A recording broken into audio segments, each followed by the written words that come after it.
Hello my fellow eggheads, this is Liz. You will need two things to install Chrome. Your Chromebook, and the second thing, your installation software. If you don't have one of these, that's okay. Your installation USB can be created with a link down below for free. We show you how to make a Chrome installation USB. I'm going to plug mine in. And you need this if you have perhaps a problem with your operating system to install Chrome, or if you installed a new solid-state drive. So I'm going to hit the power button.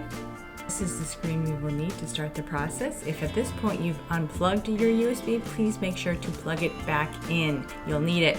If you find this video in any way helpful, please like, share, and subscribe for more great content. All right, but back to the process. I'm going to use my arrow keys, and I'm going to arrow down to recovery using external storage. I have my USB plugged in, and I hit enter.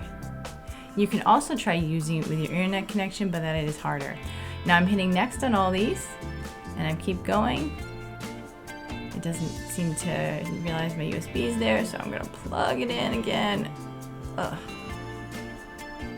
Oof, it's restarting on me. So this is a real life possible scenario. It detected it, and now it just immediately started the process. So at the end of this, hopefully, it's just an issue with my operating system. Maybe it needed an update, maybe it had a glitch or some sort of error, and it just needed a fresh version of it. So keep in mind when you do this, you will lose your data, but if your operating system was bad anyway, then you will in fact have already lost your data. So anyway, as you can see, it's now complete. And from one egghead to another egghead, this is Liz signing out.